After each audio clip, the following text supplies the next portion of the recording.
Nusantara ada pulau raksasa yang kini jadi harapan terakhir kita. Kalimantan, tanah luas yang menyimpan hutan lebat, sungai tak berujung, dan mimpi besar sebuah bangsa. Di sini, Indonesia membangun benteng barunya. Nusantara, ibu kota yang dijanjikan sebagai penyelamat dari Jawa yang tenggelam. Tapi, di balik pohon-pohon raksasa dan rencana megah, ada badai yang mendekat. Hutan terbakar, asap menutup langit, dan kekuatan asing mengintip dari kejauhan. Kalimantan bukan sekadar pulau. Ini adalah medan perang baru, tempat geopolitik dan alam bertabrakan dengan ganas. Di tahun 2025, ketika Nusantara mulai berdetak, ancaman tak pernah lebih nyata. Kebakaran yang tak terkendali, tetangga yang curiga, dan raksasa dunia yang haus pengaruh. Mengapa pulau ini jadi kunci masa depan kita? Apa yang terjadi jika benteng ini runtuh sebelum berdiri tegak? Dan bisakah Kalimantan menyelamatkan Indonesia or just become its final grave? Selama beberapa menit ke depan, kita akan masuk ke cerita tentang harapan, pengkhianatan, dan pertarungan di ujung dunia.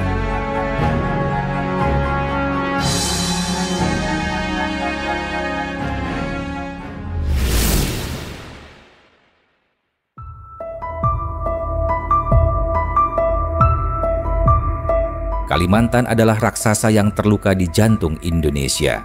Luasnya 743.000 km persegi, 3 kali Jawa, menyimpan hutan hujan terbesar kedua di dunia, sungai raksasa seperti Kapuas, dan tambang yang jadi harta sekaligus kutukan.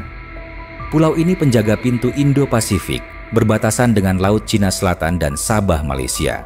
Selama berabad-abad, Kalimantan adalah cadangan Jawa, tempat pelarian dan sumber daya.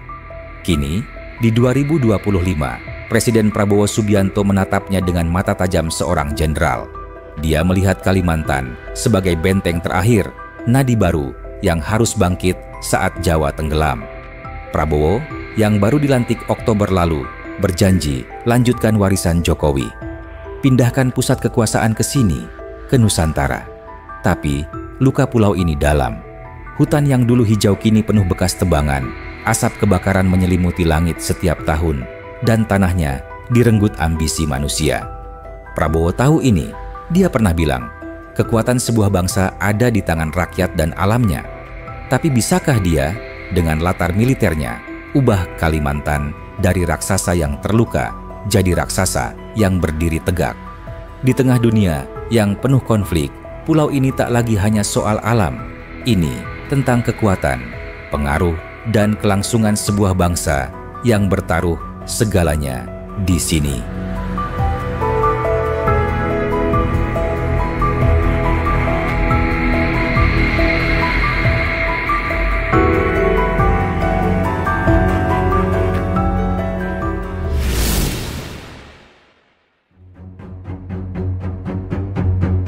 Di hutan Kalimantan Timur, sebuah mimpi megah dibangun.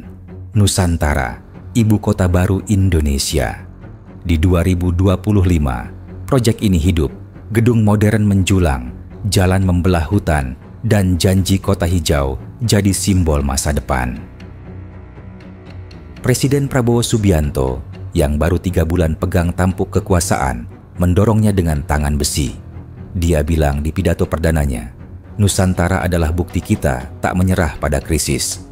Rencananya besar, pindahkan 1,9 juta jiwa dari Jakarta yang tenggelam, ciptakan pusat ekonomi baru, dan tunjukkan Indonesia bisa bangkit.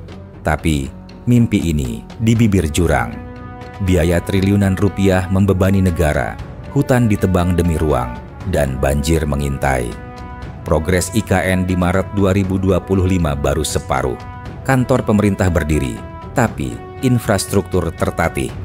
Prabowo tahu tantangannya.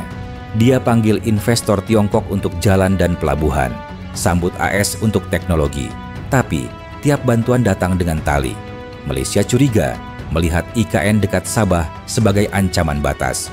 Nusantara adalah obsesi Prabowo, tapi juga target rentan. Jika gagal, ini bukan sekadar proyek yang runtuh. Ini mimpi Indonesia yang terkubur di hutan yang tak lagi hijau.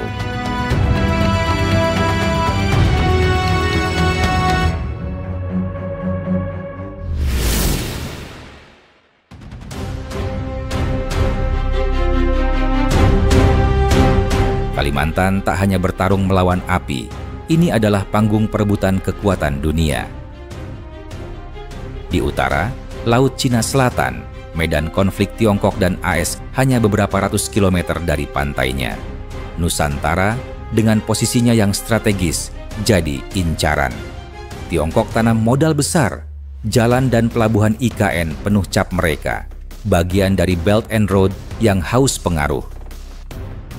AS lawan balik, latihan militer dengan Indonesia di Kalimantan makin sering, kapal perang mereka meronda di perairan dekat.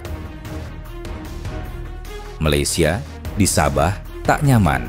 Pembangunan IKN dekat batas mereka bisa picu sengketa lama soal tanah dan laut. Brunei, tetangga kecil, juga waspada. Laut mereka kini jadi jalur kapal proyek. Kalimantan adalah kunci Indo-Pasifik. Siapa yang kuasai pulau ini, kuasai pintu Asia Tenggara. Tapi Indonesia terjepit, terlalu lelet, kita jadi pion. Terlalu cepat, kita undang musuh. Di ujung Nusantara, benteng ini bisa jadi penyelamat, or just another battleground.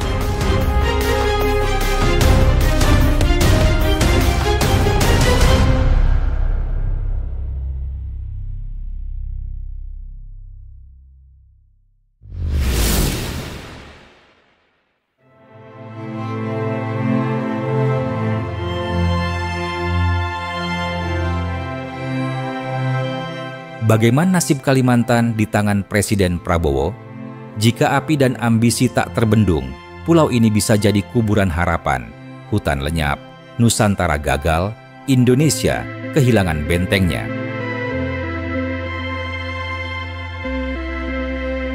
Tapi, jika Presiden Prabowo selamatkan hutan, bangun IKN dengan bijak, dan tolak jadi pion, Kalimantan bisa jadi nadi baru, kuat di ujung dunia. Mampukah dia? Kalimantan adalah ujian Presiden Prabowo. Benteng atau kuburan bagi Indonesia? Apa pilihannya? Tulis pendapatmu di komentar, like, dan subscribe untuk cerita geopolitik berikutnya.